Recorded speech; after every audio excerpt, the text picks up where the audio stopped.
जिन लोगों को भारतीय संस्कृति की चिंता हो उन्हें वेदांत के पास निश्चित रूप से जाना ही पड़ेगा। और अगर तुम नहीं जाओगे वेदांत के पास तो जिसको तुम भारतीय संस्कृति कहते हो इसका भविष्य कोई बहुत उजला नहीं दिख रहा है। नई पीढ़ी बस नाम की भारतीय या सनातनी रह गई है। नई पीढ़ी करीब करीब पूरे तरीके से छोड़ चुकी है धर्म को, देश को, अध्यात्म को और संस्कृति को। और वजह उसकी यही है, जो जबरदस्त खजाना है हमारे पास, जो अमूल्य और अनूठी निधि है हमारे पास, उससे हमने अपने आप को भी वंचित रखा है और अपनी युवा पीढ़ी को भी वंचित रखा है।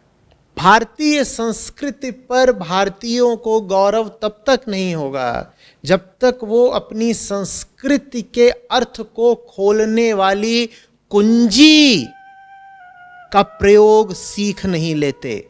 और उस कुंजी का एक ही नाम है वेदांत, जो कि बात बहुत सीधी है ना।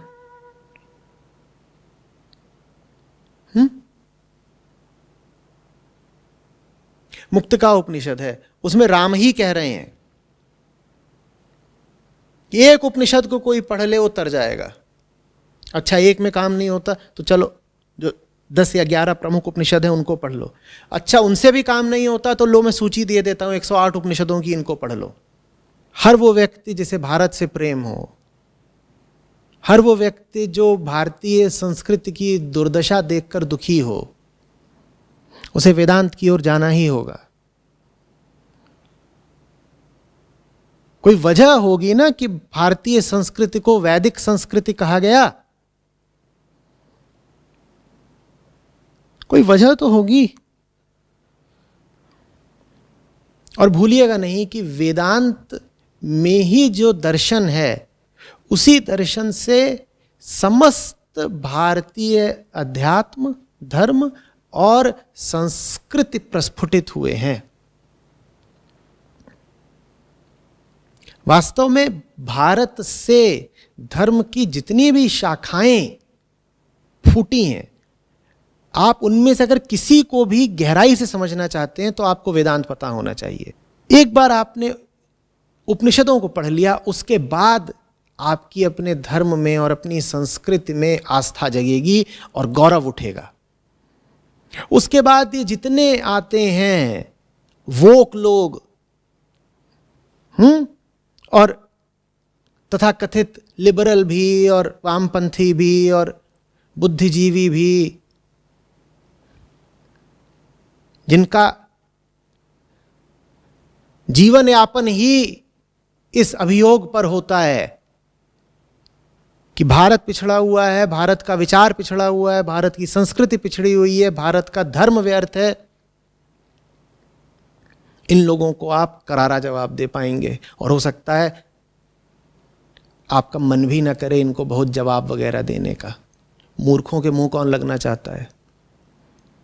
लेकिन फिर आपके मन में एक अटूट और अटल और अकंप विश्वास रहेगा, अपने प्रति भी, अपने अतीत के प्रति भी और वैदिक धर्म की सच्चाई के प्रति भी।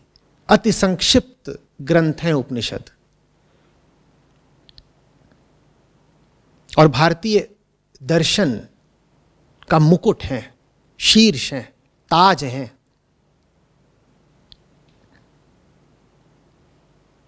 और दुनिया भर में जिन भी लोगों ने विचार की गहराइयों को छुआ है और दर्शन के समुद्र में गोते लगाए हैं, उन्होंने सबने उपनिषदों की न सिर्फ प्रशंसा की है बल्कि उनको पूजा है। मैं भारत भर की बात नहीं कर रहा, मैं अखिल विश्व की बात कर रहा हूं। अगर कोई है वास्तविक विचारक, चिंतक दुनिया में और वो कहे कि उसे उपनिषदों का पता नहीं, तो फिर न उसके पास विचारणा है न चिंतन। तुम्हारी संस्था अपनी ओर से पूरी कोशिश कर रही है कि वेदांत को जन जन तक पहुंचाया जाए,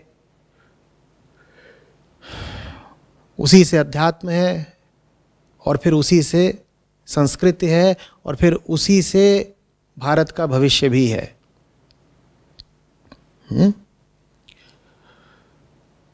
तो जितना प्रयास हम कर सकते हैं हम कर रहे हैं। अगर तुम वाकई भारतीय संस्कृति को लेकर चिंतित हो तो आओ, साथ जुड़ो, सहायता करो। बड़ा विशाल अभियान है, सबकी सहभागिता की ज़रूरत है। आज तो स्थिति उल्टी है। जो लोग भारतीय संस्कृति पर इल्ज़ाम और अभियोग लगाते हैं वो आत्मविश्वास से भरे हुए हैं, और आम भारतीय अपनी ही संस्कृति को लेकर शंकित है, डरा हुआ है, और अपनी संस्कृति को वो अपनी अगली पीढ़ी को सौंप भी नहीं पा रहा ठीक से। ये स्थिति सिर्फ एक तरीके से बदल सकती है।